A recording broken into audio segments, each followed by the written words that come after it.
Possiamo cominciare questa parte conclusiva della mattinata con questa tavola rotonda dedicata all'approccio alle piccole e medie imprese di montagna nelle strategie regionali di Europa 2020. Chiedo subito agli ospiti invitati a questa tavola rotonda di salire, a cominciare da Roger De Menec. Buongiorno, benvenuto, vicepresidente del gruppo interparlamentare per lo sviluppo della montagna, poi ha anche altre vesti di cui parleremo tra breve. Il dottor Albino Caporale, Regione Toscana, buongiorno, coordinatore di area industria, artigianato e innovazione tecnologica. La dottoressa Anna Iele, Ministero delle Politiche Agricole, Alimentari e Forestali, Programmazione e Sviluppo Rurale, buongiorno anche a lei. E il dottor Stefano Sisto, che gioca in casa in quanto si tratta del dirigente della Direzione Economia e Sviluppo Montano della Regione Veneto. Buongiorno anche a lei, benvenuti. Ecco, gli spunti sono tanti naturalmente e quindi è difficile fare un po' di sintesi. Quello che mi sento di dire in apertura di questo incontro è appunto che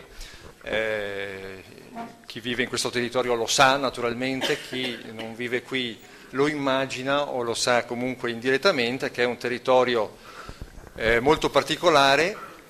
Immagino che sia stato detto anche nel corso dei lavori di ieri. Insomma, questo territorio bellunese produce l'energia per tutto il Veneto, diciamo grosso modo, e poi però i costi dell'energia sono sempre elevati, ci sono anche i blackout di cui si è parlato molto nelle ultime settimane, causate da queste nevicate un po' particolari. Questo territorio ha un patrimonio d'acqua enorme, però ricordiamo che negli anni ci sono state lunghissime battaglie, per esempio per mantenere alti i livelli dei laghi anche a scopi turistici, quindi c'è sempre questa contraddizione. Arrivano qui turisti da tutto il mondo, d'estate e d'inverno nelle località di montagna, però le infrastrutture sono quello che sono, penso a internet, alla banda larga, penso alle ferrovie, talvolta sono infrastrutture direi imbarazzanti per un territorio così importante. Ci sono paesi e territori che nel corso degli ultimi anni hanno chiesto e hanno votato attraverso dei referendum di andarsene, di passare a regioni vicine. Questi sono segnali pesanti, preoccupanti, spesso sottovalutati, io penso. E comunque voglio dire paesi e territori che hanno combattuto battaglie importanti, per esempio per il mantenimento dei poli ospedalieri, penso al Cadore in particolare, anche ad Agordo, e soprattutto questo territorio ha a fianco delle province autonome che sono, è stato detto in alcune occasioni, sono coperte d'oro, mentre i sindaci di questo territorio non sanno un po' a che santo votarsi per mantenere in equilibrio le finanze e i servizi. E allora, aspettando l'autonomia, aspettando la specificità bellunese, aspettando dei treni che forse passeranno o forse non passeranno mai, credo che si possa ragionare su come salire sul treno delle risorse comunitarie, che è un treno importante, questo delle risorse 2014-2020, ed è un treno che magari forse passerà per l'ultima volta perché, come è stato detto negli interventi nel corso della mattinata, l'Europa si è allargata molto, tendenzialmente si allargherà ancora di più. Proprio oggi cominciano a Bruxelles i negoziati per l'adesione della Serbia, un processo che si prevede possa durare sicuramente qualche anno, parecchi anni, ma è destinato probabilmente a concludersi con un ulteriore allargamento, e questo riguarda poi anche altri paesi che verranno. Quindi le risorse sono sempre minori, ma questi territori invece chiedono attenzione. Allora io chiamo subito in causa il dottor Roger De Menec, che oltre che appunto vicepresidente del gruppo interparlamentare per lo sviluppo della montagna è anche un sindaco, quindi immagino che abbia 2 o 3 giacche qui a seconda dell'incarico, perché è sindaco, quindi deve gestire un territorio importante e fare i conti con le risorse scarse di cui sappiamo, ma anche oggi un ruolo politico importante, credo sia anche ufficiale o quasi ufficiale, un ruolo di coordinamento del Partito Democratico in Veneto, quindi fa parte di un partito fondamentale che è di governo e lo sarà, immaginiamo, anche in futuro, e quindi potrà dirci un po', dottor De Menech, come saliamo su questo treno delle risorse europee. Lei magari ci dice con quale giacca ci parla, se quella di sindaco o quella di politico a livello nazionale. Sì, buongiorno a tutti. Innanzitutto ringrazio per l'invito a nome di tutto l'intergruppo del nostro Presidente Borghi. A dire la verità, da alcuni mesi, ahimè, non sono più sindaco del comune di Ponte nelle Alpi perché ho optato per la carica di parlamentare, ma questo ovviamente... È stato fino a poco tempo fa. Fino no? sì, a pochissimi mesi fa. Non toglie il mio pensiero comunque dalla comunità. Il comune, lo è stato detto, insomma, la realtà comunale oggi in Italia rappresenta il vero perno dell'attività amministrativa e dell'erogazione dei servizi, anche e soprattutto in territori di montagna. E quindi credo che per me la scuola da sindaco sia un valore fondamentale anche oggi che ho una responsabilità di livello generale parlamentare e all'interno, come giustamente ha detto, del Partito Democratico. Detto questo, credo che ci voglia esattamente questo approccio, quindi un approccio che della politica deve avere la capacità di abbracciare e guardare al di là del comparto in cui la politica lavora. È assolutamente fuorviante che il parlamentare lavori a Roma senza avere un occhio e una sensibilità nei confronti del territorio. Per quello dico che la mia esperienza personale credo che sia importante per tracciare una linea rispetto ai ragionamenti che abbiamo fatto questa mattina. È altrettanto e ancora di più importante innanzitutto per una realtà come quella delle aree di montagna. Non a caso, insomma, abbiamo formato questo intergruppo che riunisce di fatto tutti i parlamentari soprattutto dell'arco alpino, ma non solo, di tutte le aree di montagna della nostra penisola, che ha lo scopo essenzialmente di tracciare una linea programmatica rispetto all'attività del governo, perché se c'è un valore di eccezionalità che ha questa penisola, che ha l'Italia, è la sua diversità, e la politica deve prendere coscienza della diversità per tarare le proprie politiche rispetto alla diversità dei territori. Abbiamo vissuto una stagione nazionale in cui i tagli lineari hanno prodotto di fatto una sperequazione enorme. Questo tipo di politica deve finire, anzi io credo che sia già finita. I tagli lineari non sono più accettabili e non sono accettabili soprattutto per i territori di montagna, perché tagliare in maniera lineare senza considerare il complicato gioco del vivere in montagna vuol dire mettere in una situazione di differenze e di punti di partenza differenti rispetto alla sfida della competitività che questi territori devono assolutamente vincere. In questo senso io collego alcuni ragionamenti che lei faceva rispetto alla competitività di territori a statuto ordinario, come lo è quello della provincia di Belluno, ma come lo sono la maggior parte dei territori dell'arco alpino e delle zone di montagna, rispetto a territori che hanno differenziazioni.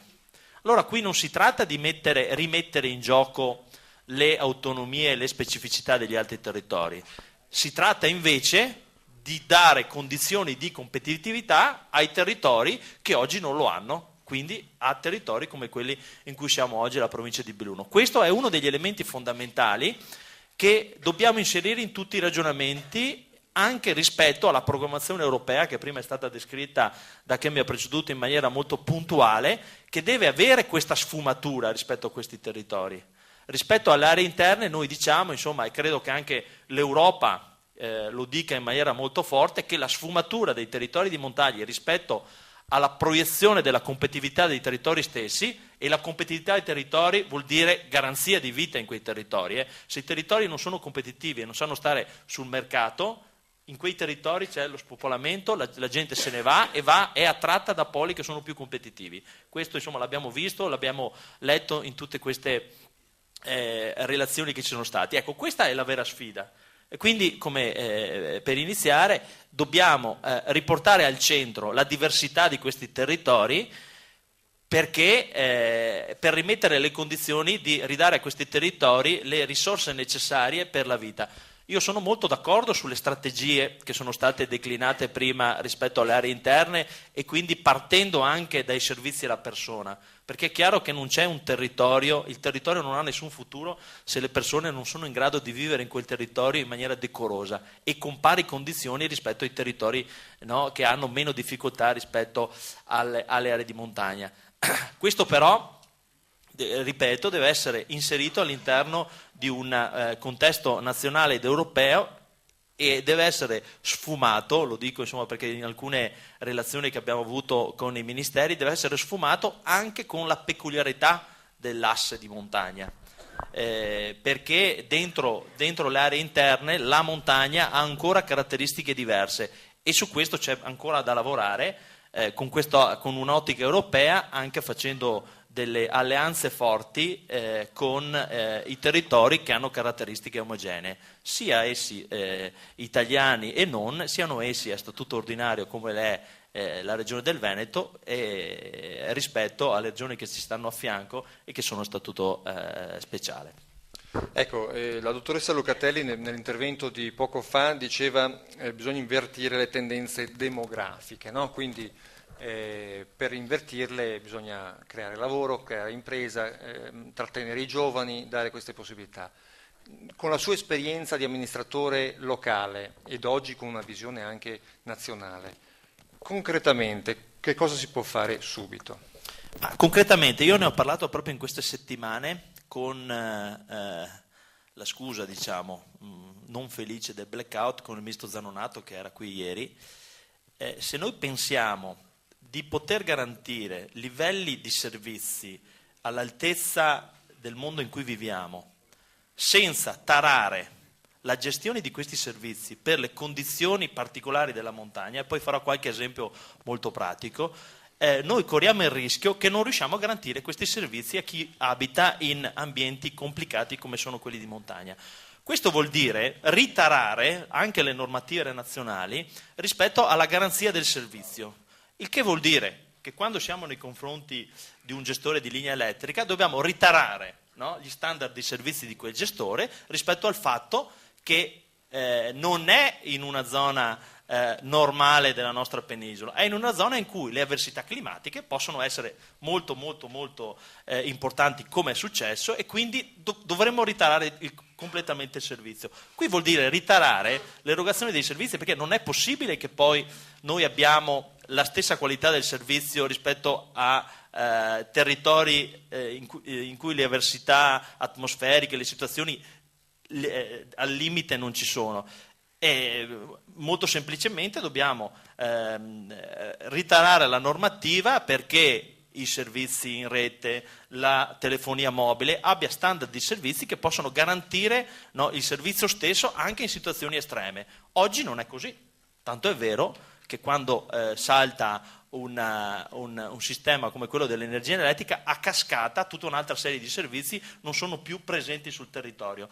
Noi non possiamo avere questo approccio nei territori di montagna, altrimenti un giovane, come sta succedendo in particolare visto gli indici demografici di queste province, un giovane decide di andare dove queste garanzie dei servizi, e prima è stato detto molto bene, insomma, dalla scuola alla sanità, io dico anche le infrastrutture, no, sono presenti. Allora qui il tema sta tutto all'interno di questo, insomma, se noi pensiamo di avere lo stesso approccio e gli stessi standard qui come in pianura, noi corriamo il rischio di creare una differenziale di competitività rispetto al vivere in montagna che facilita lo spopolamento.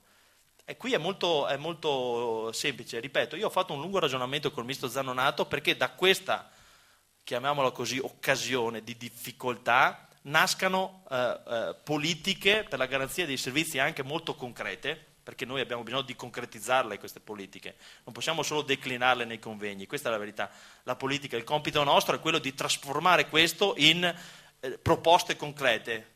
il che vuol dire che quando un ripetitore della telefonia mobile deve avere un'autosufficienza non di 3 ore come lo è in pianura, ma deve avere un'autosufficienza in mancanza di energia elettrica di 3 giorni, altrimenti noi corriamo il rischio di avere un blackout. È successo, lo dico perché è successo, e per giorni non avere neanche i collegamenti. Noi abbiamo bisogno di più infrastruttura tecnologica, la banda larga in questi territori, proprio per la difficoltà delle distanze, è un elemento fondamentale se vogliamo sviluppare le imprese che qui sono ancora più piccole rispetto ai territori ancora più piccole e dovrebbero essere ancora più capillari, quindi distribuite sul territorio. Ecco, questi sono elementi fondamentali, no? Aggiunti a quelle che diceva prima il relatore che mi ha preceduto, fondamentali per costruire le condizioni per la permanenza.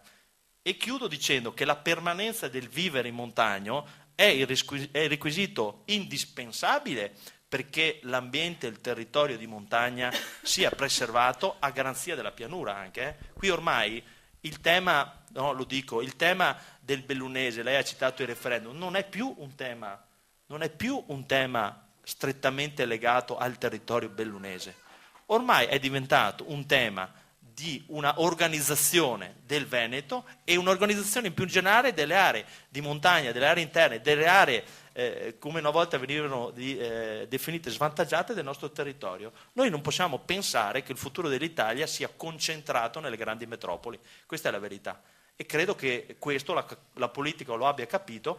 Adesso c'è da lavorare per concretizzare questi concetti che sono ormai passati anche a livello romano. Grazie.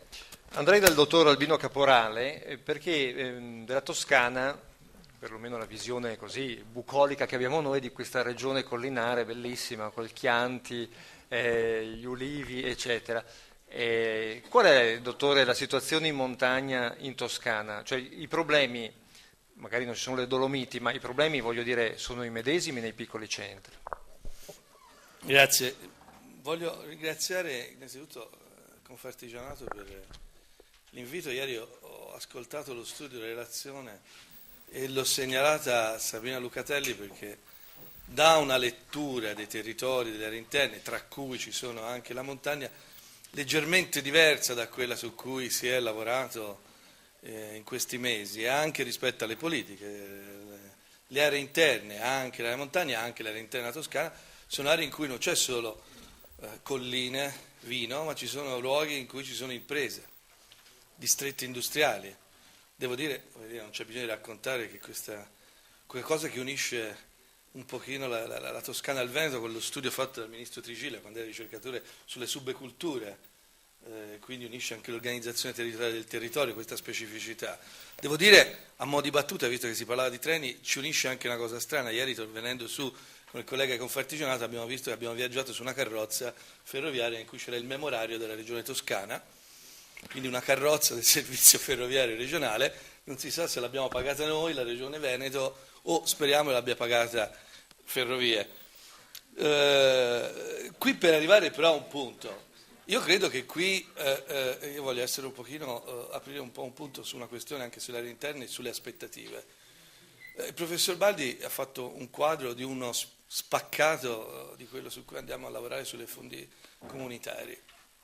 Il problema è che i fondi comunitari non hanno più la missione che avevano una volta, non sono più risorse addizionali, aggiuntive, che lavorano su particolari o territori o fattori di sviluppo, di svantaggio per fare che cosa? Una finalità del trattato è la coesione, cioè ridurre disparità all'interno della regione fra territori. È stato detto, le regioni, io non so il Veneto, ma probabilmente sta meglio di noi, per lo sviluppo o ci sono i fondi strutturali e quel residuo di l'ex FAS, Fondo di Sviluppo e Coesione, o non c'è niente. Quindi trasformare i fondi strutturali da politiche aggiuntive a politiche ordinarie crea quello che sta creando in questo momento, cioè fortissime aspettative da parte di tutti.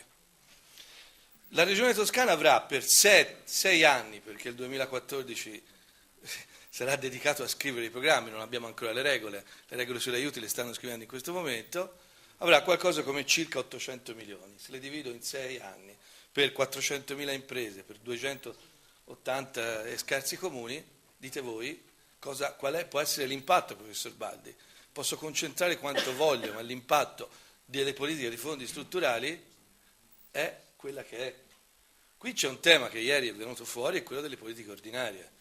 Se ci sarà una strategia per le aree interne, all'interno delle quali c'è anche territori di montagna, ma credo, ieri, devo dire, lo dicevo sempre ai colleghi di Confartigianato di Toscana, è stato un bel convegno perché non è stato rivendicativo, è stato un convegno in cui si sono posti i problemi. Le politiche di sviluppo, a mio modesto avviso, perché finito il convegno sulla montagna, poi andiamo a fare il convegno sull'economia del mare, poi faremo il convegno con l'ANCI sulle città, ognuno ha un problema e un bisogno. Le politiche di sviluppo lavorano sui bisogni. Ieri è venuto fuori un catalogo ordinario, devo dire, di bisogni, tra cui, per esempio, quello di cui parlava prima l'onorevole, servizi elettrici. Non sono i fondi strutturali, qui c'è un gestore, come le ferrovie dello Stato. Possibile che nessuno riesca a mettere mano al contratto di servizio di ferrovie dello Stato? Il mio Presidente ha aperto una, chiamiamo battaglia, in cui ha evidenziato che sull'alta velocità ogni giorno viaggiano 700.000 persone, i carri merci, diciamo così, dei pendolari di cui faccio parte, sono 3 milioni e mezzo al giorno. Le devo dire che i territori montani vivono lo stesso problema dei territori montani del Veneto dal punto di vista dell'accessibilità ferroviaria, la Garfagnana, la montagna pistoiese. Però le devo dire che da Viareggio a Firenze, dove si concentra 1,5 milioni di popolazione residente e di imprese, c'è un trasporto ferroviario a un binario. Quindi se dovessi dare una priorità per il sistema produttivo della montagna piuttosto che dei distretti industriali, del cartario, del tessile, piuttosto che altri, non lo saprei farlo con i fondi strutturali. Questo è il punto. Secondo elemento, è venuto fuori da questo convegno, ma anche dalle analisi, io lo dico qui al Ministero, che in montagna, nelle aree interne, non c'è solo, ripeto, turismo, territorio, ci sono imprese. Siamo passati col treno Montebelluno, cioè il meglio fior dei distretti industriali. In Veneto poi c'è questa contraddizione, grossi distretti, l'occhialeria che stanno in montagna. Quindi bisogna cominciare anche a ragionare in maniera diversa rispetto alle letture sulle politiche. Tutti i comuni montani sono comuni ad alta intensità, alla fascia maggiore di rischio sismico. Ho difficoltà a fare una strategia di attrazione dei turisti, attrazione di investimenti, quando non metto in sicurezza il territorio per le persone e le imprese che già sono insediate. Allora, questi sono territori che a vario titolo hanno ricevuto negli ultimi anni risorse. Il FERS mediamente, perché se non le dai in città, le dai in montagna, vuol dire in campagna, perché non è che le distribuisce da circa il 35-40% delle risorse su questi territori. Quindi le risorse arrivano, ma molte volte, autocritica, io sono un'autorità di gestione, molte volte si fanno per fare, come dire, politiche tradizionali, mentre quelle strategiche sono venute meno.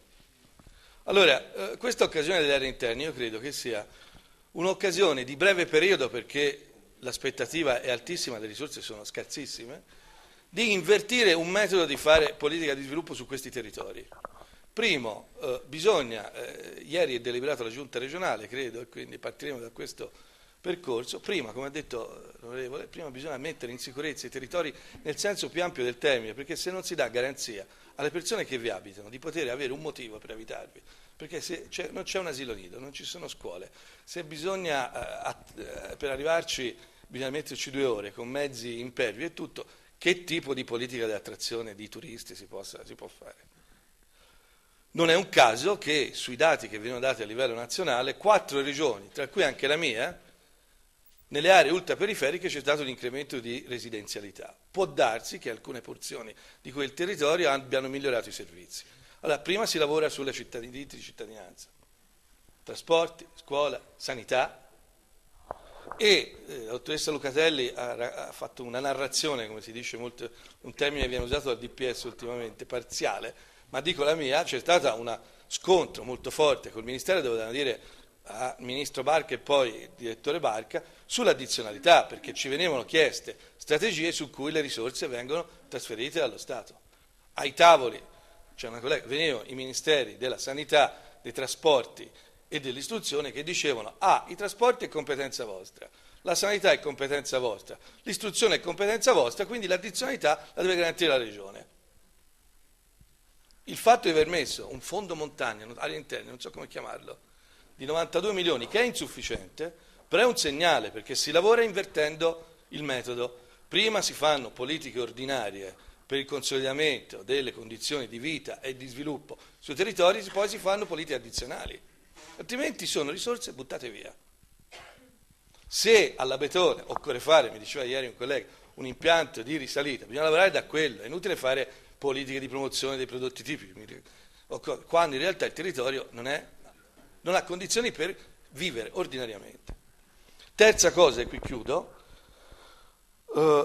sul tema del sistema delle regole, io credo che, e degli strumenti, prima il professor Baldi faceva, io sono arrivato in regione in cui, ma credo che il mio particolarmente, che è frutto di una lunga concertazione, la regione toscana, questa storia di concertazione, un programma operativo, il DOCOP si chiamava all'epoca, aveva 146 linee di intervento.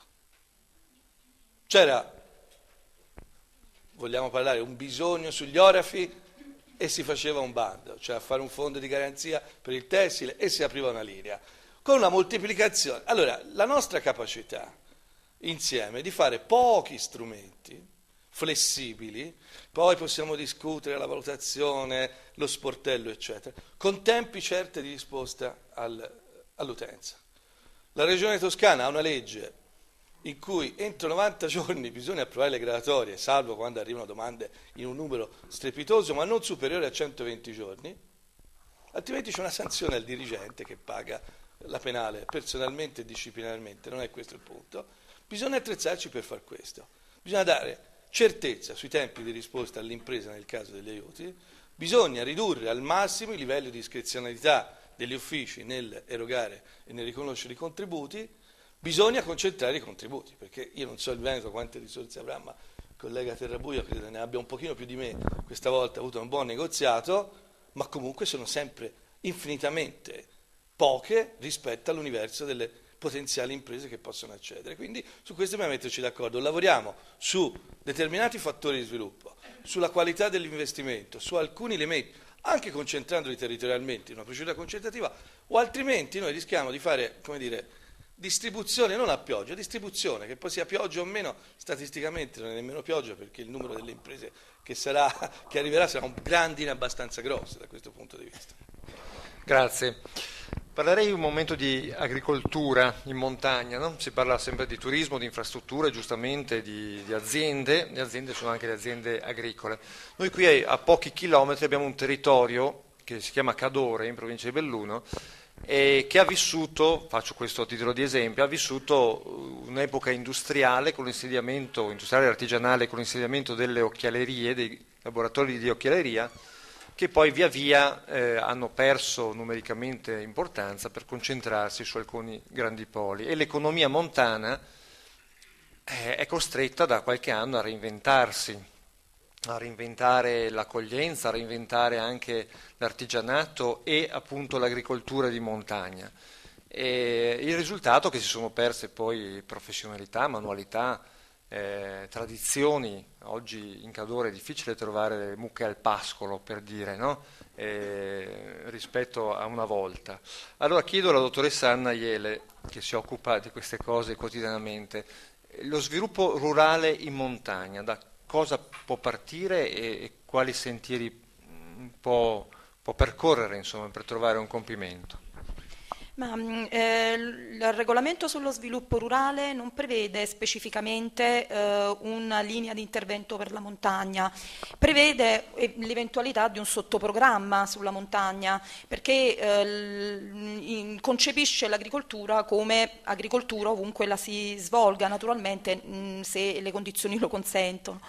E il sottoprogramma montagna in verità negli anni non è mai stato attuato e si è preferito lavorare su programmi che operassero a livello regionale e che non si articolassero in sottoprogrammi montagna come giovani per esempio, perché ancora una volta c'è un problema di carico amministrativo. Quindi il lavoro insomma, che si tende a fare, che anche il Ministero si è impegnato a fare, e poi dirò su quale quale fronte? Ovviamente è quello di ridurre l'onere amministrativo e non moltiplicare i programmi, quindi lo stanziamento di risorse anche umane nella loro attuazione. Ciò premesso, appunto mi dispiace fare questo esempio che forse in questo territorio è impopolare. È vero che la provincia autonoma di Trento gode di uno statuto speciale e quindi ovviamente di risorse di gran lunga superiori rispetto ai bisogni delle regioni limitrofe e di tutto il resto del territorio nazionale, però è anche vero che attua un programma di sviluppo rurale in un territorio che è prevalentemente montuoso, quindi dimostrando che l'eccellenza nella frutticoltura e nella viticoltura si può fare. Allora, insomma, questa cosa forse può sembrare impopolare, però deve essere uno stimolo a mantenere le attività laddove nascono, cioè diciamo nei programmi, come devo dire, a convogliare risorse anche nei territori di montagna per mantenere le attività produttive dove sono, perché mantenere le attività produttive lì significa contenere ovviamente il calo demografico, significa contenere l'esodo dei servizi e in questo diciamo i programmi di sviluppo rurale diciamo intervengono prevalentemente con quello che è il programma Leader o comunque con le misure di cooperazione che vedono il coinvolgimento di tutti gli attori sul territorio attraverso i cosiddetti GAL, cioè gruppi di azione locale che coinvolgono le istituzioni, le imprese ma anche il partenariato sociale. Le risorse purtroppo che vanno a queste realtà sono piccole, quindi parliamo di interventi piccoli, però abbiamo delle eccellenze, abbiamo moltissimi esempi di buone pratiche non solo nelle regioni più competitive ma anche sorprendentemente nelle regioni con maggiore ritardo di sviluppo. Abbiamo il finanziamento di iniziative di eccellenza anche in regioni un pochino più tra virgolette arretrate come la Calabria. Ho in mente per esempio sempre attraverso l'asse Leader alcune iniziative in territori come per esempio quello della Liguria dove l'80% della popolazione vive nella fascia costiera che corrisponde grosso modo al 20% del territorio e dove appunto l'intervento dello sviluppo rurale sta proprio nel cercare di portare nelle aree interne i servizi dove la popolazione è prevalentemente composta da persone molto anziane che non riescono nemmeno ad accedere ai punti vendita banalmente delle sigarette, no? Quindi diciamo da questo punto di vista sì, è vero che parliamo di interventi insomma forse un pochino piccoli, puntuali, specifici. Molti interventi invece, cogliendo lo spunto del dottor Caporale diciamo, la messa in sicurezza dei territori, molte risorse sono per esempio destinate alle misure forestali. Parliamo veramente di centinaia di milioni di euro e ci sono delle misure molto importanti da questo punto di vista che ovviamente il settore forestale non è necessariamente montuoso, però è prevalentemente montuoso, cioè foresta si associa in maniera abbastanza automatica a montagna e in questo settore abbiamo misure molto importanti di prevenzione dei rischi, di contenimento del dissesto idrogeologico. Sono misure che spesso, ahimè, faticano ad essere attuate perché necessitano dell'intervento del soggetto pubblico che per l'appunto non ha le risorse spesso per partecipare ai bandi che insomma le regioni pongono, però in ogni caso queste misure sono una parte molto importante e ritornando alla premessa, cioè che uno sforzo deve essere anche quello di ridurre il carico amministrativo, noi abbiamo fronteggiato un'esperienza piuttosto diciamo faticosa con le misure misure di sviluppo rurale con le misure nel settore forestale, proprio perché il carico amministrativo non ne ha consentito per forse più di 2 anni dall'inizio del periodo di programmazione scorso l'attuazione. Questo perché si trattava di misure che non solo facevano parte dello sviluppo rurale, ma che erano, poiché non sono agricole, nell'accezione insomma data dall'allegato primo del trattato e dall'articolo 42 del trattato, sono misure che vanno notificate alla Commissione europea. Questo comportava che le regioni, nella maggior parte dei casi, per non affrontare la procedura di notifica, pur potendo contare su interventi molto grossi, perché per misure di prevenzione del dissesto, degli incendi, parliamo di centinaia di milioni di euro di stanziamento, di risorse stanziate, le regioni, pur potendo contare su risorse così ingenti, onde evitare il carico amministrativo della procedura di notifica, preferivano operare appunto col cosiddetto de minimis, quindi con il vincolo di 200.000 euro a beneficiario. Il lavoro che noi come Ministero coordinatore del FEASR abbiamo fatto nella scorsa programmazione e che speriamo di poter proporre con la prossima è quello di ridurre il carico amministrativo connesso appunto alla notifica di queste misure e notificare una misura, cioè proporre alle regioni un quadro delle misure forestali in cui le regioni possano più agevolmente individuare gli interventi che ritengano utili e procedere alla notifica con tempi più brevi e senza dubbio più certi. E un altro piccolo contributo può essere quello di aver negoziato con la Commissione e ottenuto l'esenzione dalla notifica per gli interventi forestali, che quindi consente appunto in tempi molto brevi, al massimo 20 o forse 30 giorni se vi sono degli intoppi burocratici, di attuare queste misure inserendole operativamente nei programmi. Grazie. Chiamerei in causa il dottor Stefano Sisto, Regione Veneto, dirigente dell'Economia e Sviluppo Montano, tornando un po' allo spunto che c'è stato poco fa, cioè prima si è detto spesso anche sui giornali si parla della scarsa capacità italiana di sfruttare i fondi europei, poi ci sono differenze tra regione e regione naturalmente, ecco, ma in generale dal suo osservatorio, dottore, siamo così indietro, voglio dire, parliamo a livello veneto e a livello italiano, in che cosa sbagliamo o insomma stiamo migliorando, mi pare, gli ultimi anche indicatori credo lo dicano, è così?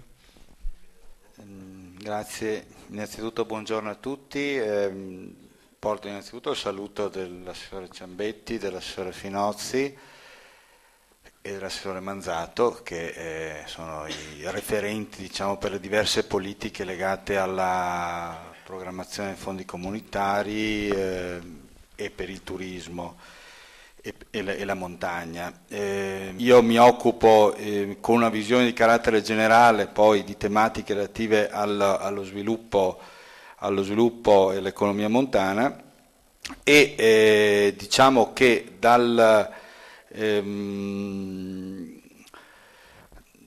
prima di rispondere alla sua domanda volevo fare presente una cosa, proprio perché siamo qui ospitati da Confartigianato, che ringrazio per l'invito e anche con la quale mi complimento per l'iniziativa.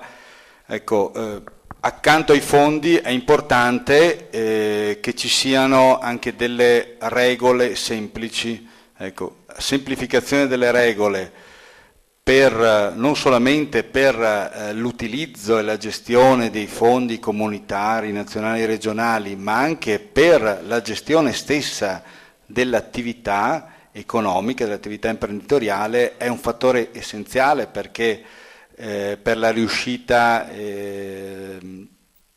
dell'impresa. Di conseguenza credo che sia importante dare spazio anche a proposte come quelle, approfitto dell'occasione di essere appunto in casa di Confartigianato, di proposte come quelle che sono state fatte proprio l'anno scorso da Confartigianato e che sono state recepite anche in proposta di legge da parte della Regione Veneto. Parliamo del cosiddetto libro bianco di cui si è discusso ieri, che ha portato, a fronte di una discussione importante sul territorio, a una proposta di semplificazione normativa, legislativa, procedurale, che è stata accolta come disegno di legge da parte del Consiglio regionale l'anno scorso e che dovrebbe nel corso di quest'anno essere presa in considerazione. Naturalmente ci sono delle correzioni da fare, ci sono alcune di quelle proposte, delle iniziative previste sono possibili, altre meno, però ecco, si va nel segno giusto, che è quello della semplificazione, della riduzione degli oneri burocratici, soprattutto per essenziali soprattutto per la piccola media impresa, insomma dallo Small Business Act in poi. Questo è fondamentale, fondamentale direi nella stessa misura in cui è fondamentale avere delle risorse nazionali, regionali, purtroppo sempre di meno, come è stato ricordato dal collega, e in questo caso risorse comunitarie che è essenziale avere ed è essenziale poter gestire con la massima efficienza. Ecco, da questo punto di vista, credo che il Veneto, dal punto di vista dell'efficienza della spesa, del rispetto dei tempi di pagamento, sia per quanto riguarda il FERS che per quanto riguarda il FEASR, si qualifichi come senz'altro come una delle regioni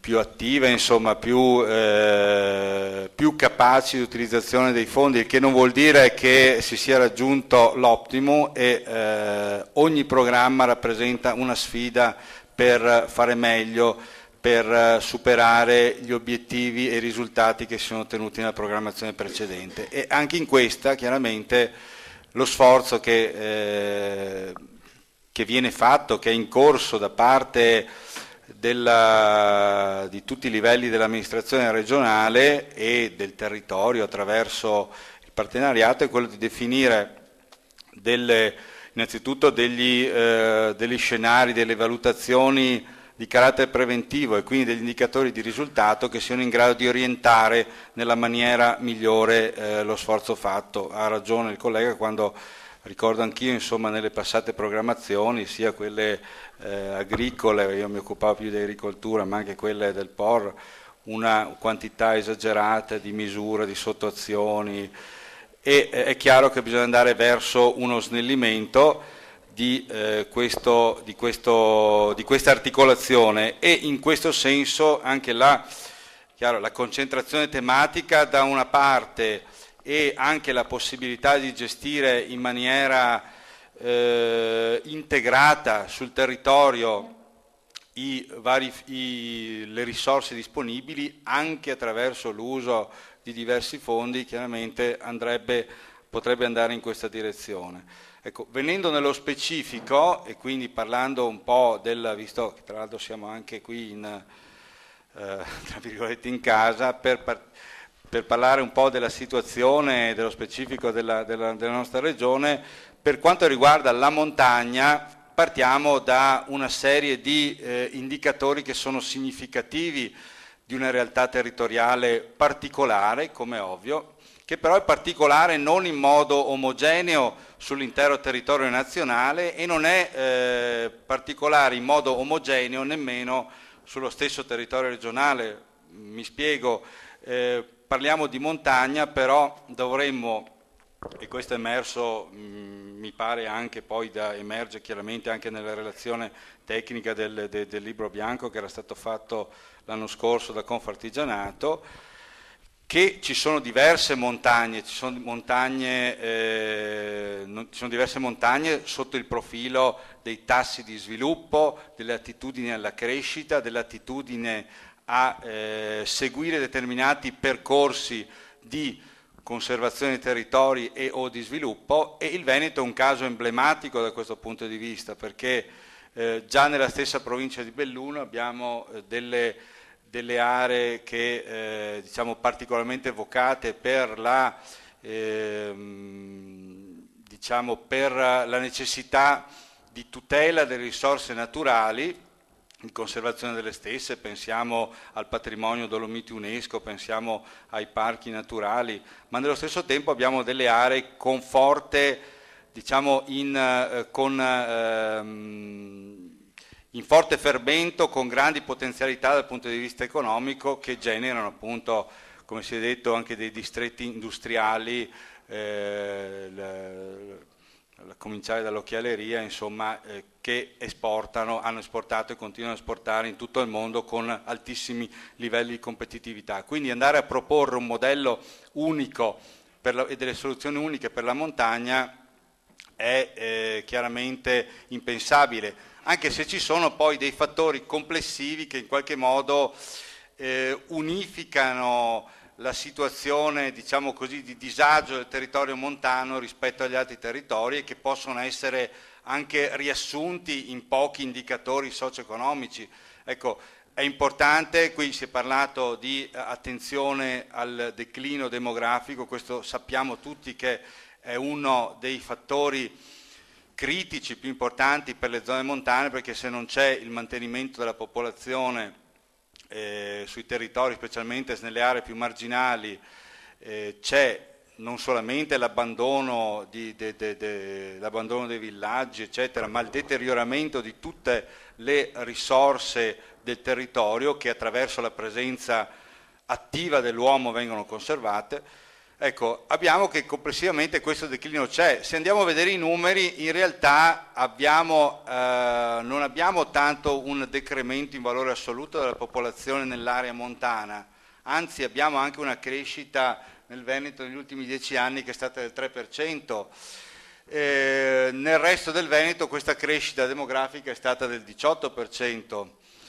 Quindi voglio dire, in termini di divario questo è aumentato, così come è il dato di per sé, se vogliamo, è ingannevole, perché a fronte di una perdita netta di popolazione nei comuni, diciamo, e nelle frazioni più svantaggiate molto forte, anche dell'ordine mediamente del 20%, abbiamo avuto invece una crescita di popolazione soprattutto nei poli urbani piccoli e medi che sono inseriti nelle aree, nel territorio montano, insomma, pensiamo non tanto all'area pedemontana, ovvero a quelle zone montane che sono incluse in comuni parzialmente montani, ma anche comuni interamente montani, pensiamo alla provincia di Belluno dove sono presenti importanti distretti industriali. Ecco, voglio dire quindi che quindi altri indicatori riguardano il turismo, l'istruzione, l'innovazione. Ecco, non voglio citare i numeri perché non c'è la possibilità per motivi di tempo, però sono tutti indicatori che mediamente denunciano una situazione di gap, diciamo, di disagio del territorio montano, ma con una forte differenziazione che, diciamo, spinge a considerare come fattibili delle politiche di sostegno ai settori economici e non solamente quindi a quelle funzioni importantissime di tutela e di diversificazione delle attività economiche sul territorio, che pure sono importanti e che nell'ambito del FESR, del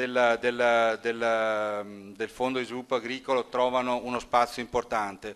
Ma le stesse politiche, diciamo, legate all'innovazione, allo sviluppo della piccola e media impresa, sono politiche fortemente, tra l'altro, incentivate dal progetto di FESR regionale sulla base degli indicatori nazionali, ecco, degli orientamenti, voglio dire, nazionali, che prevedono di riservare una quota importante di risorse per queste azioni. Pensiamo all'obiettivo tematico 3 in particolare, che è rivolto esclusivamente alla piccola e media impresa. Ecco, si tratta di risorse che a mio parere possono essere utilizzate con grande efficacia non solamente nelle aree di pianura, ma a maggior ragione lo devono essere nelle aree di montagna, anche attraverso delle politiche, ma eventualmente possiamo parlare più diffusamente al secondo giro, politiche di integrazione delle proposte, dei fondi attraverso gli strumenti di integrazione territoriale che sono consentiti dai diversi programmi comunitari. Si è parlato del sottoprogramma tematico, delle politiche, delle strategie locali di tipo partecipativo, degli investimenti territoriali integrati nel caso ecco, tutte iniziative che possono andare a costruire, anche se questo diciamo non è scritto in maniera esplicita nei regolamenti comunitari, dei tra virgolette pacchetti montagna mirati e ad hoc per le esigenze di questo territorio. Grazie. Sì, facciamo un rapido secondo giro di considerazioni. Dottor Caporale, la sua esperienza appunto in Regione Toscana, visto che ci rivolgiamo e siamo ospiti di una grande organizzazione di piccole e medie imprese, qual è il messaggio che appunto parte dal suo osservatorio alle imprese? Cioè come si devono muovere, in che cosa possono migliorare per sfruttare in pieno le possibilità date appunto da Europa 2020, insomma, che è il tema del nostro incontro.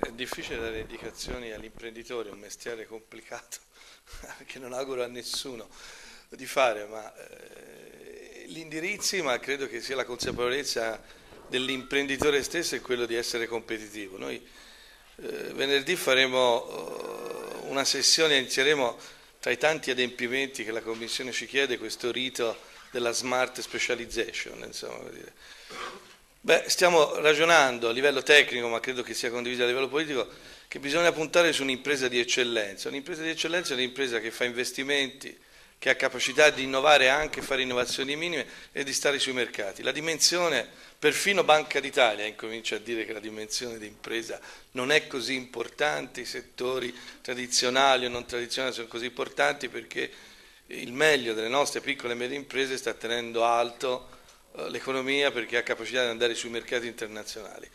Su questo noi credo che dobbiamo spingere e condividere anche i tavoli di concertazione questa scelta, nel senso concentrare le risorse sui temi dell'innovazione, sui temi dell'export e sui temi dell'accesso al credito. Concentrare su questi tre elementi che sono i fattori su cui in questo momento si registrano le difficoltà del nostro sistema produttivo. Poi si possono fare anche interventi più sofisticati, fare una sezione del fondo garanzia per l'economia della montagna, eccetera. Però alcuni dati che prima di ieri stiamo facendo ancora un'analisi in questo genere dell'IRPET, non è così palese che un'impresa che sta in un territorio fra virgolette svantaggiato sia qualitativamente inferiore a un'impresa che sta in città, anzi in alcuni casi non è così. Ma al di là di questo io credo che non ci sia un problema di discriminazione fra livelli orografici, cioè qui bisogna rispondere ai bisogni dell'impresa, fa bisogni, condizionandoli, io credo, quel minimo che si possa fare a questi tre elementi di accompagnamento alla vita delle imprese. Ripeto, innovare, accedere al credito e accompagnarlo sull'export. Il centro studi Confartigianato ha fatto uno studio che noi ora riprendiamo, lo faremo anche a livello regionale, sull'artigianato innovativo tecnologico. Ne raccontavo ieri ai colleghi, ci sono magnifiche piccole e medie imprese nei settori avanzatissimi che si iscrivono, che sono artigiani, si considerano artigiani, nei settori più avanzati, meccatronica, meccanica di precisione, eccetera. Ci sono imprese che stanno in luoghi nella montagna toscana, per quello che possa essere, con tutto il rispetto della vera montagna, diciamo così, a cui piace rimanere lì perché ha un rapporto col sistema della formazione tecnica estremamente avanzato. Ci sono imprese che hanno rapporti con le università di tutto il mondo e stanno in luoghi più dispersi e molte volte ci chiedono banalmente di avere un po' di banda larga, voglio dire, non ci chiedono molte cose e qui sui gestori si potrebbe aprire un altro tavolo insieme a quella dell'elettricità, a quella dei trasporti ferroviari. O forse dovevamo andare in Spagna, di metodi spagnoli, anche la Telecom è diventata spagnola, per cui chiederemo a loro di farci la banda larga. Io credo che su questo noi possiamo trovare punti di incontro. L'altra cosa è la semplificazione. Noi sugli accessi ai finanziamenti tentiamo di semplificare quanto più possibile, compatibilmente con quelle che sono le regole che non gestiamo noi. Sul resto, qui non è un problema di fondi strutturali, qui è un problema dei nostri, mi permetto di dire, dei nostri legislatori, perché a livello nazionale e regionale ogni legge aumenta il livello di adempimenti che noi dobbiamo chiedere e che siamo costretti a chiedere, perché se non chiediamo siamo omissivi. E chiudo con una battuta, perché c'è un'amarezza di un funzionario pubblico che ha vinto un concorso come molti altri. Proprio ieri sono stato classificato, come molti di noi, soggetto passibile di corruzione, la legge anticorruzione, quindi ora ogni volta che mi presento a un editorio o devo interloquire con un'impresa devo avere un cartellino, questa è una legge votata all'unanimità, marchiato dicendo sono a rischio, non so se sono un portatore sano o insano di corruzione, costruito su un modello del Ministero in cui è a corruzione il procedimento e non il soggetto. Peccato che la procura vada al soggetto e non vada al procedimento. Questa è l'assurdità di una cosa voluta dall'Unione Europea, votata all'unanimità dal Parlamento, in cui noi, principio di rotazione, che è un sano principio di rotazione che esisteva nel nostro ordinamento dal 1957, testo unico del pubblico impiego, che però era per l'efficienza, per evitare innovazione, ora si gira per un principio di cautela, perché siamo tutti a rischio di corruzione. Quindi io, che devo venire a controllare voi, che dovrò interloquire con voi, sono un soggetto passibile di corruzione. Questo è un po' il sistema in cui noi stiamo operando. È complicato, credo, un po' per tutti, non è che c'è una guerra fra guardie e ladri, è un sistema che sta ragionando in questo modo e che noi, all'interno del quale cerchiamo un po' di sopravvivere da questo punto di vista. Grazie. A proposito di norme, dottoressa Aiele, prima il professor Baldi ha ragionato sui meccanismi di attribuzione degli aiuti, lanciando così il sasso nello stagno a proposito delle graduatorie e dei bandi a sportello. Lei come la vede? Come devono essere gestiti i fondi sostanzialmente? In verità sono abbastanza d'accordo con il professor Baldi, anche io preferisco la procedura a sportello, però devo dire a onor del vero che per l'appunto nelle amministrazioni dove ci sono delle regole sui bandi molto chiare il problema delle lungaggini non si pone, come appunto in Regione Toscana.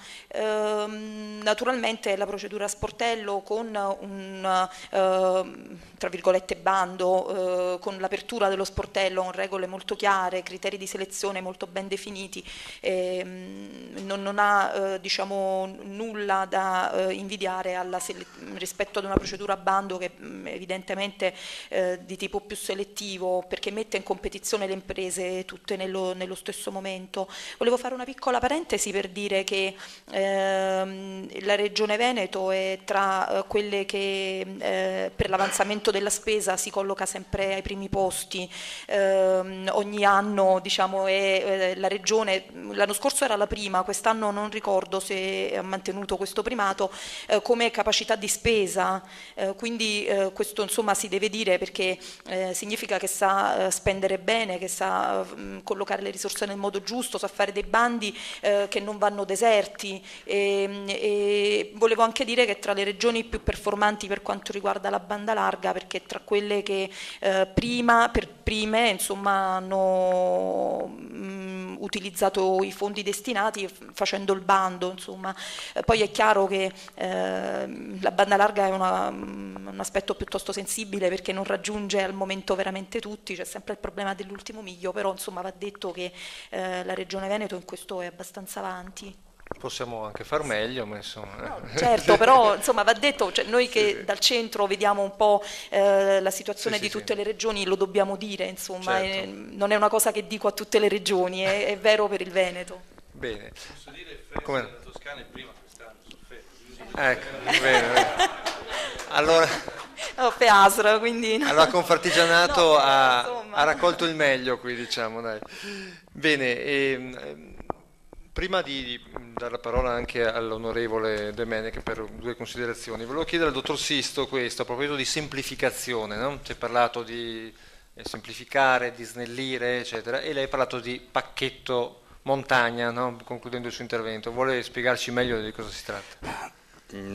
Volevo dire che diciamo, dovendo tarare una serie di azioni, di di obiettivi tematici, di priorità, di investimento, di azioni in qualche modo definite nell'ambito di un quadro comunitario nazionale, insomma, che non dico che sia rigido, ma tutto sommato, voglio dire, ha già una sua configurazione. È importante andare a progettare delle azioni, degli insiemi di azioni che siano il più possibile calibrati rispetto alle esigenze o di una particolare tipologia di beneficiari, una categoria una categoria tipologica di beneficiario, oppure per un determinato territorio. Oggi stiamo parlando della montagna, delle esigenze della montagna, e io credo che rispetto alla montagna,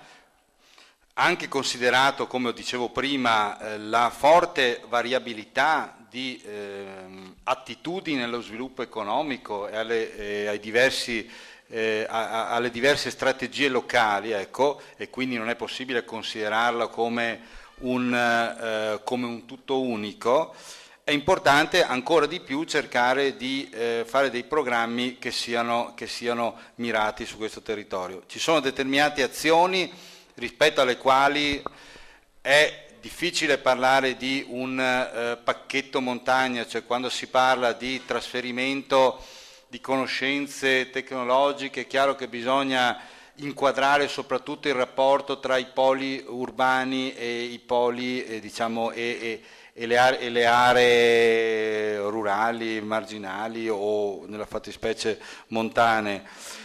Quando si parla di banda larga, ad esempio, è chiaro che va fatta una pianificazione di tipo regionale. Ecco, tra l'altro lei parlava dell'ultimo chilometro, qua purtroppo bisogna parlare dell'ultima provincia, perché effettivamente la situazione nella fattispecie Belluno non è certamente tra le più rosee, diciamo, si sta faticosamente superando una situazione di digital divide, che però, ecco, gli obiettivi dell'agenda digitale ci sono, diciamo, ci auguriamo che vengano conseguiti. Al momento attuale purtroppo ci sono moltissime zone della montagna veneta, e quindi Belluno e anche le altre province, Verona, Vicenza e Treviso, che non sono assolutamente servite dalla banda larga, ma nemmeno dalla banda stretta. Insomma, abbiamo ancora adesso il 50% del territorio montano regionale che non è servito da un collegamento di 2 megabyte, insomma, quindi voglio dire, siamo a livelli molto purtroppo arretrati, soprattutto nelle aree più marginali del territorio montano. Chiaramente non stiamo parlando delle aree, diciamo, più vicine ai poli di sviluppo, ai distretti industriali di cui si parlava prima. Però penso che sia importante anche per i bisogni della popolazione che anche le frazioni che si trovano nelle condizioni più estreme, quindi lontano dai principali centri abitati, ad altitudini elevate, possano oggi fruire della banda larga, perché è una precondizione per poter lavorare, quindi attraverso le forme le diverse modalità di interazione che consente la banda larga, e quindi all'impresa così come ai cittadini, e naturalmente anche per tutte quelle esigenze di carattere socio-sanitario che specialmente per una popolazione che è sempre più anziana diventano un fattore di estrema criticità. Quindi questi sono dei fattori, sono delle precondizioni per favorire qualsiasi azione di sviluppo, sia su scala ampia che su scala ridotta. Detto questo, credo che sia importante valutare comunque la possibilità di gestire dei pacchetti integrati di misure per la montagna.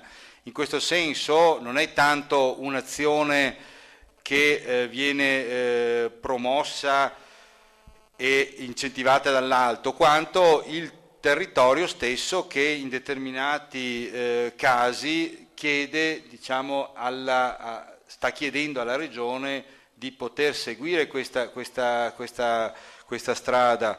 Nel caso, ad esempio, Qui abbiamo il caso proprio non solo in provincia di Belluno, ma per tutta l'intera montagna veneta. I GAL, probabilmente ieri se ne è parlato, io purtroppo non ero presente, hanno proposto un progetto integrato Montagna 2020 che va dal Baldo fino alla provincia di Belluno, con cui si propone alla Regione Veneto di andare a individuare o un sottoprogramma tematico o un pacchetto coordinato di azioni che, attingendo da tutte le possibili linee di intervento previste dal FEASR ma anche dal FESR, possano, diciamo, consentire una gestione più razionale, efficiente e integrata dei fondi comunitari,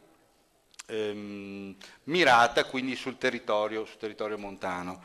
Questa è una soluzione che ancora non è stata, diciamo, valutata, è una soluzione comunque importante perché testimonia del forte interesse degli attori locali di essere protagonisti in prima persona dello sviluppo locale della montagna. Ecco.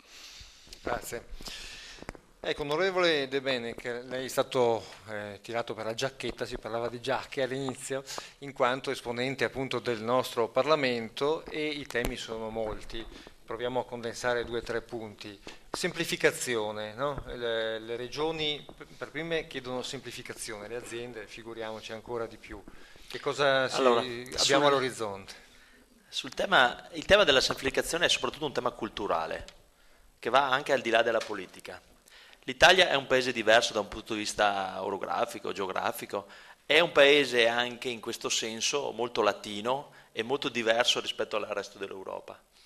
E lo dico con estrema autocritica della parte che rappresento, quindi del Parlamento e di chi le leggi deve farle.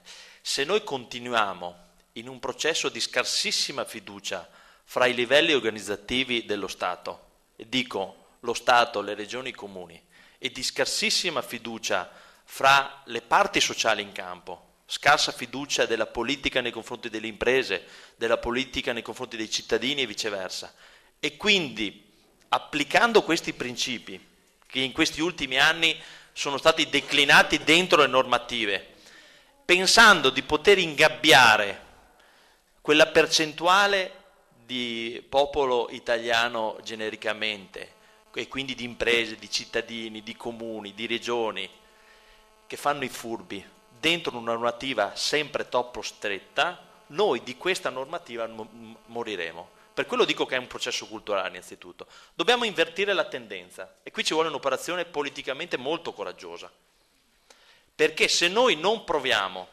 con un principio di responsabilità fra i vari livelli a invertire la tendenza e quindi a ridurre il livello, no, di puntualità normativa, no? Prima è stato citato esattamente questo fenomeno, no? Il tema della corruzione è un tema nazionale, ma non lo risolviamo ingabbiando il 100% dei dipendenti pubblici e legandogli le mani. Dovremmo risolverlo con normative di buon senso e controlli mirati su quel 5% di dirigenti pubblici che la corruzione la applicano, perché noi corriamo il rischio che con tutte queste normative, io lo dico spesso anche nelle commissioni a cui partecipo, noi di fatto congeliamo il 100% della pubblica amministrazione e comunque il 5% che vive di corruzione continua a vivere di corruzione. Questo è un principio di responsabilità da una parte e quindi di fiducia che lo Stato deve aprire nei confronti di tutte le parti che lo Stato compongono, e dall'altra parte un principio in cui, che si applica in quasi tutti i paesi, soprattutto quelli del nord della nostra Europa, i controlli funzionano, no? E sono mirati rispetto al problema. Ecco, questo è il pezzo della politica su cui dobbiamo lavorare di più, perché altrimenti continuiamo a rischio, tutti ormai dicono, no? La burocrazia, però qualcuno deve dirci che per iniziare a togliere la burocrazia dobbiamo iniziare ad avere questo rapporto fra le persone e fra i livelli istituzionali. Se non iniziamo ad avere questo rapporto continueremo a produrre, perché anche in questa legislatura, ahimè, abbiamo continuato a sovrapporre normativa, gabbie, lacci e lacciuoli alle imprese, alla pubblica amministrazione, eccetera, eccetera. E questo è un percorso, ripeto, qui ci vuole molto coraggio. però credo che sia anche l'unica strada per andare verso una forma di costruzione giuridica del nostro Stato che punisce, come è giusto che sia, e disincentiva i furbi, e quindi quelli che la normativa non rispettano, ma dall'altra parte libera le risorse perché quelli che hanno voglia di lavorare e di costruire qualcosa di positivo per il nostro Paese possano essere messi nelle condizioni di farlo, perché questa è la verità. Altrimenti con questo principio credo che ci avvitiamo su noi stessi senza giungere all'obiettivo vero, che è quello di levare peso burocratico soprattutto alle imprese, tanto più se sono piccole e medie, come nel caso delle imprese artigiane, perché sappiamo che i costi poi di gestione della burocrazia hanno un impatto ancora più forte sui bilanci, soprattutto delle piccole e medie imprese. Altro spunto emerso nella mattinata: il Presidente della Camera di Commercio di Belluno, Curto, ha auspicato la fusione dei piccoli comuni proprio per migliorare e per superare i campanilismi, i localismi. Con la sua precedente esperienza di sindaco, questo è possibile? Beh, nei territori di montagna credo che la visione, e questo insomma il lavoro fatto anche sulle aree interne e la proiezione rispetto alle associazioni dei comuni, no? E quindi non a comuni singoli ma a comuni che si mettono insieme, credo per aree che sono poco densamente abitate e con grandissime superfici, il fatto di attuare strategie inclusive anche rispetto alla geografia dei comuni è un aspetto fondamentale. I 3 punti declinati prima devono vedere i comuni protagonisti della riforma dei territori, nel senso che noi qui dobbiamo garantire servizi efficienti e capillari sul territorio, però dobbiamo anche dire che questi servizi efficienti e capillari non possono essere servizi presenti dappertutto, dobbiamo capirlo. Questa riforma, allora, l'esperienza mia personale, è complicatissimo calarla dall'alto, cioè le riforme insomma dell'aspetto della sanità, del servizio scolastico che rendiamo ai cittadini, è complicato e è quasi sempre con scarsissimi risultati se viene calata dall'alto, sia da livello regionale che da livello statale. Qui invece i protagonisti veri sono esattamente i comuni. Molto praticamente io credo che in una gestione ordinaria di un territorio come quello di montagna dobbiamo decidere dove creiamo i servizi. La scuola mi viene uno fra i primi e sicuramente uno di quelli perno dello sviluppo di questi territori, e a fianco a questo dobbiamo decidere come far sì che questa scuola che abbiamo costruito per 1, 2, 3 comuni sia fruibile per i cittadini di quei 3 comuni, quindi abbinando la costruzione della scuola con la costruzione della rete dei servizi, il trasporto innanzitutto. Ecco, in Italia spesso facciamo questo errore molto importante, no? Riceviamo i soldi per il finanziamento della scuola, la facciamo nel posto X, poi non pensiamo come un'area vasta che gira intorno a quella scuola deve andare a prendere quel servizio, no? I cittadini. Allora, questo è uno dei concetti che nel lavoro delle aree interne è estremamente importante. Io ce ne aggiungo un altro però, che sembrerà banale, ma nelle mie primi 8 mesi di esperienza parlamentare credo sia un lavoro fondamentale che dobbiamo fare rispetto al valore strategico della montagna. Definire in maniera definitiva, c'è ancora troppa confusione nei parametri oggettivi del gap di competitività della montagna. Allora, questo è un lavoro da fare dentro le aree interne, questo è un lavoro da fare perché deve essere un lavoro oggettivo. Perché non è possibile sentirci ancora oggi dire che è vero che l'agricoltura di montagna di Trento e Bolzano è un'agricoltura competitiva. È verissimo, perché lì hanno riconosciuto che c'è un gap di competitività e quindi ci sono delle norme ad hoc per i territori talmente particolari che hanno bisogno di calmierare, diciamo così, questo gap di competitività. Allora su questo noi dovremmo fare un lavoro veramente di sintesi più ampia rispetto ai territori di montagna, no? Definire puntualmente quali sono questi parametri di diversità che ci servono per 2 obiettivi fondamentali. E io credo che l'obiettivo ordinario sia quello fondamentale, ancora di più di quello straordinario dei contributi e di finanziamenti europei, perché se vogliamo veramente creare condizioni di sviluppo strategico dei territori, no, che una volta venivano definiti marginali, ma io credo possono diventare, no, complementari alle politiche della pianura e delle grandi metropoli, allora se vogliamo arrivare a definire in maniera compiuta queste strategie, dobbiamo avere una politica ordinaria su queste strategie. La vera differenza, al di là insomma, dei trasferimenti e delle maggiori risorse dei territori autonomi, è che hanno una strategia ordinaria di lungo periodo, non stanno impiccati in attesa del contributo straordinario dei finanziamenti europei, hanno una strategia di lungo periodo che è consolidata, che ha consolidato i parametri e le differenze del vivere in montagna e che ha costruito un percorso sul lungo periodo. Ecco perché funzionano. È molto semplice. Allora io dico, costruiamo questi parametri di diversità, rendiamoli oggettivi il gap, no? Ripeto, io l'ho fatto molto semplicemente col Ministro in occasione del blackout, per fargli capire qual è la differenza di un blackout qua su e di un blackout da altre parti. E questi parametri devono servirci per questi due filoni. Il filone ordinario di una serie di normative e di contenuti che facilitano lo sviluppo dei territori di montagna, e poi ci serviranno ovviamente anche per pianificare i livelli e i finanziamenti straordinari una tantum che arrivano dall'Europa nei territori di montagna.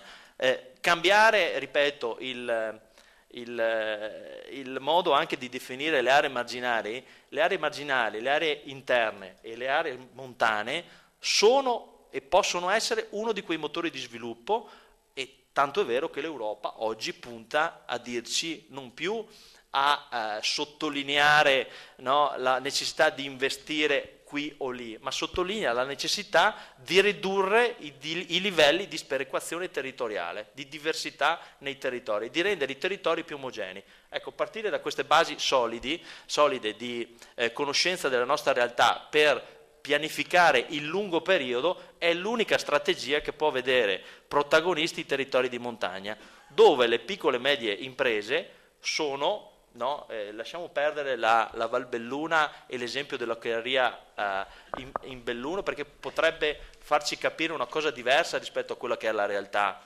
È stato un grandissimo fenomeno, è ancora l'ossatura principale del nostro mondo produttivo, però è assolutamente anomala rispetto alla realtà di montagna.